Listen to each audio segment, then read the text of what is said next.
Assalamualaikum warahmatullahi wabarakatuh. Saya akan menjelaskan pengertian pemanasan global. Pemanasan global adalah suatu bentuk ketidakkeseimbangan ekosistem di bumi akibat terjadinya proses peningkatan suhu rata-rata permukaan bumi. Peningkatan suhu permukaan bumi dihasilkan oleh adanya radiasi matahari menuju atmosfer bumi. Setelah itu sebagian sinar tersebut berubah menjadi energi panas dalam bentuk sinar inframerah. Namun sebagian sinar yang akan dipantulkan tertahan oleh gas rumah kaca tersebut yang menyebabkan suhu bumi meningkat. Adapun perubahan lingkungan yang telah terjadi akibat dari pemanasan global sebagai berikut. 1. Pemutusan terumbu karang. Terumbu karang merupakan tempat hidup berbagai jenis biota laut. Kehidupan di lingkungan terumbu karang didasari hubungan saling ketergantungan antara sebagai jenis biota laut. Terumbu karang terancam punah dengan kenaikan suhu air laut, kenaikan suhu bumi 2 Celcius sampai 3 Celcius, membuat terumbu karang mati. Kematian terumbu karang melewati proses coral bleaching yang artinya warna terumbu karang berubah menjadi putih. Hal ini terjadi ketika suhu air laut naik pada terumbu karang. Zooxanthellae merupakan pemberi warna utama. Jika zooxanthellae hilang dari karang, warnanya akan memucat dan menjadi transparan sehingga memperlihatkan warna putih kapur. Menghilangnya salju abadi di Pegunungan Puncak Jaya Papua. Akibat pemanasan global selanjutnya yaitu menghilangnya salju abadi di Pegunungan Puncak Jaya Papua. Menghilangnya salju tersebut dikarenakan adanya perubahan iklim dan letak glasier puncak Jaya tersebut berada di daerah tropis yang relatif rendah. Glasier adalah lapisan besar es yang bergerak turun perlahan-lahan di lereng gunung atau deretan. Glasier mempunyai mikroekosistem yang rumit dan sensitif. Apabila sekali mencair, maka laju penyusutannya akan sulit dihentikan. Baru setelah mencairnya, glasier ini akan berdampak pada kuantitas dan kualitas air pada daerah tersebut yang dapat mengganggu ekosistem air tawar seperti perubahan debit air, suhu air, dan lain sebagainya. 3. Cuaca ekstrim. Bumi saat ini mengalami beberapa perubahan yang cukup signifikan. Salah satunya cuaca ekstrim dan sulit ditebak. Perubahan kondisi cuaca tersebut dinamakan anomali cuaca. Pada anomali cuaca terdapat 2 fenomena berlawanan yang mempengaruhi iklim, yaitu El Nino dan La Nina, dan 1 fenomena tambahan yaitu netral. El Nino dan La Nina keduanya terjadi akibat dampak pemanasan global yang mengganggu keseimbangan iklim. Faktor penyebab terjadinya fenomena El Nino dan La Nina antara lain anomali suhu di perairan Samudra Pasifik, melemahnya angin pesat, serta kenaikan daya tampung lapisan atmosfer yang disebabkan pemanasan dari perairan yang panas di bawahnya. Assalamualaikum warahmatullahi wabarakatuh. Saya akan menjelaskan penyebab terjadinya pemanasan global. Dalam kehidupan manusia, berbagai kegiatan dapat dilakukan mulai dari kegiatan sehari-hari hingga kegiatan proses industri. Tanpa kita sadari, kegiatan-kegiatan tersebut dapat memberikan dampak buruk bagi lingkungan. 1. Penggunaan alat transportasi. Beberapa gas yang dihasilkan dari penggunaan alat transportasi di antaranya karbon monoksida CO, nitrogen oksida NOx, belerang oksida SOx, hidrogen HC, dengan partikel lainnya. Gas-gas tersebut bereaksi dengan oksigen yang ada di atmosfer membentuk gas rumah kaca. Pembusukan sampah organik. Sampah organik atau sampah biasa umumnya berupa daun-daunan, sayuran, buah, dan bekas makanan.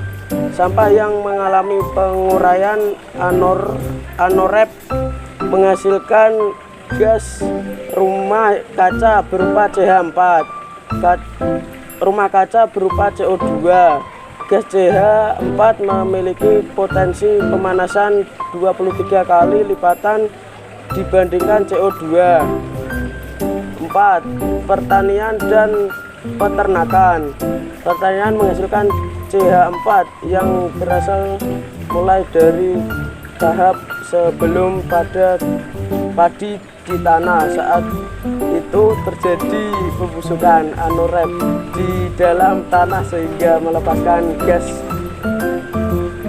metana. Setelah panen membusuk batang, daun dan biji akan mengeluarkan emisi gas metana lebih tinggi. Selain ini pupuk dan dengan kadar nitrogen tinggi seperti urea dan NPK akan menghasilkan emisi metana lebih banyak.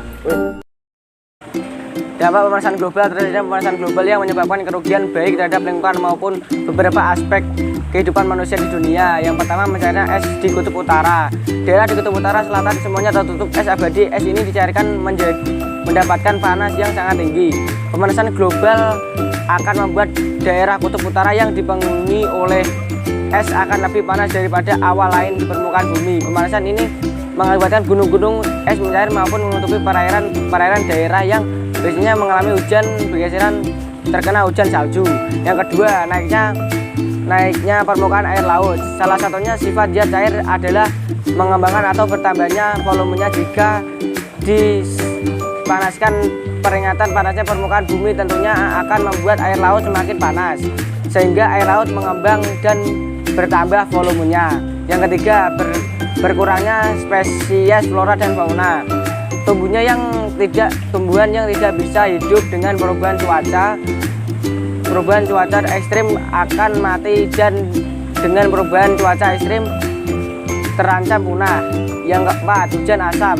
Hujan asam adalah hujan dengan pH air kurangnya dari 5,7. Hujan asam tidak memiliki ciri-ciri khusus yang bisa menjadi pembeda dari air hujan, biasanya karena warna dan rasanya asin. Yang kelima, yang terakhir juga, lapisan ozon menipis. Lapisan ozon merupakan lapisan yang menyelimuti bumi sehingga tidak terkena radiasi langsung dari sinar matahari yang membuat kulit manusia mengakibatkan penyakit kulit hingga terkena kanker kulit.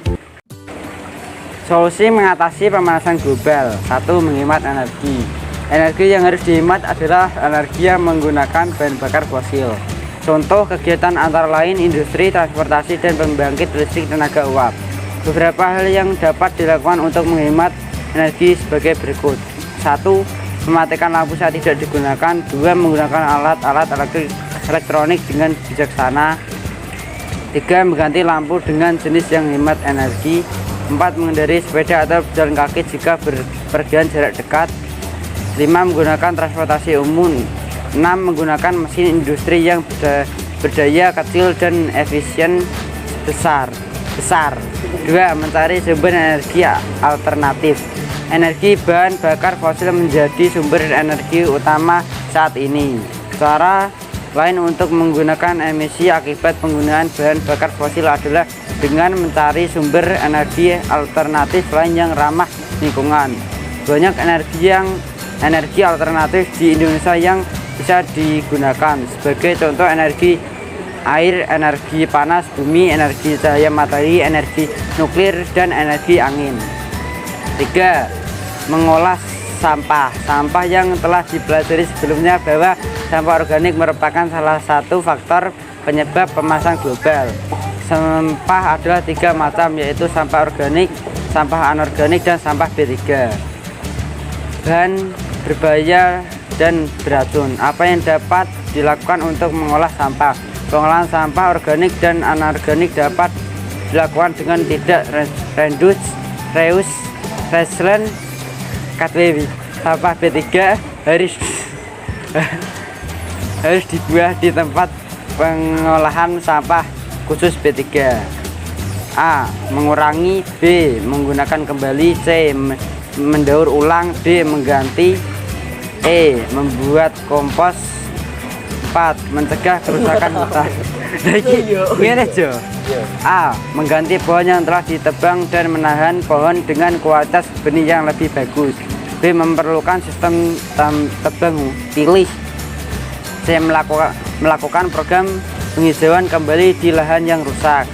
D. Memperhentas penghubungan hutan secara ilegal melalui Gerakan Nasional Rehabilitas Hutan dan Lahan.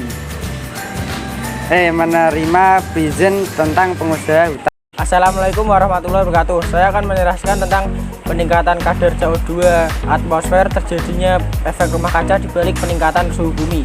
1. Peningkatan kadar CO2 di atmosfer. Peningkatan kadar karbon dioksida atau CO2 disebabkan karena adanya kegiatan penggunaan bahan bakar kayu, batu bara, minyak bumi, gas alam oleh industri, kendaraan bermotor dan rumah tangga, serta pembakaran hutan. Gas karbon dioksida atau CO2 hasil pembakaran diemisikan ke atmosfer sekitar 57%, sedangkan sisanya masuk ke laut dan terserap oleh reaksi fotosintesis. Apabila terdapat kadar karbon dioksida berlebih, maka akan menyebabkan semakin banyaknya panas yang diserap dan dipantulkan kembali ke bumi hingga temperatur atau suhu bumi meningkat. 2. Efek rumah kaca. A. Pengertian efek rumah kaca. Efek rumah kaca pertama kali diusulkan oleh Joseph Fourier pada tahun 1824, merupakan proses atmosfer menghangatkan planet. Efek rumah kaca berfungsi untuk menjaga agar suhu antara siang dan malam tidak berbeda jauh dan menjaga suhu bumi agar tetap hangat. Apabila pada atmosfer bumi kekurangan gas rumah kaca, maka suhu bumi akan menurun dan permukaan bumi akan ditutupi es. B. Mekanisme terjadinya efek rumah kaca. Matahari menjadi sumber panas utama di permukaan bumi. Energi yang dipancarkan matahari akan disalurkan ke bumi berupa radiasi. Kemudian energi ini berubah menjadi panas di permukaan bumi. Energi yang sampai di permukaan bumi digunakan untuk menunjang kegiatan manusia seperti mengeringkan baju, membangkit tenaga listrik, mengeringkan hasil pertanian, dan lain sebagainya. Radiasi tersebut merupakan gelombang pendek bersuhu hangat. Gelombang pendek bersuhu hangat tersebut tidak seluruhnya diserap oleh permukaan bumi, namun sebagian lagi dipantulkan kembali menuju luar angkasa dalam bentuk gelombang inframerah sehingga suhu permukaan bumi tidak akan kelebihan panas. Gas-gas penyebab efek rumah kaca seperti gas karbon dioksida, uap air H2O, metana CH4, ozon O3, nitrogen monoksida atau NO, nitrogen dioksida atau NO2, belerang dioksida atau SO2, CFC atau klorofluorokarbon, serta HFC atau hidrofluorokarbon yang panjang gelombangnya 5-50 nanometer. Dengan demikian, kebutuhan suhu rata-rata 15 derajat Celcius untuk permukaan bumi dan efek rumah kaca dapat terpenuhi. Kesepakatan dalam mengurangi pemanasan global. Beberapa kesepakatan dunia dan nasional dibahas dalam upaya mengurangi efek pemanasan global, khususnya di negara-negara industri, karena sumbangsih dalam perusahaan lapisan ozon sangat dominan. Oleh karena itu, beberapa negara di dunia mengadakan pembahasan khusus terkait dengan hal ini. Beberapa hasil yang dibentuk beberapa tahun yang lalu, antara lain IPCC, UNFCCC, Protokol Kyoto, APP, CDC, SDGs, dan lain sebagainya. 1. Intergovernmental Panel on Climate Change atau IPCC. IPCC dibentuk untuk menyiapkan penilaian atas pembuatan keputusan dan hal lainnya sehubungan dengan pemanasan global dengan sasaran sumber informasi terkait dengan isu pemanasan global. IPCC melakukan riset ataupun memonitor iklim, data, dan parameter lain. Perannya adalah untuk memberi penilaian secara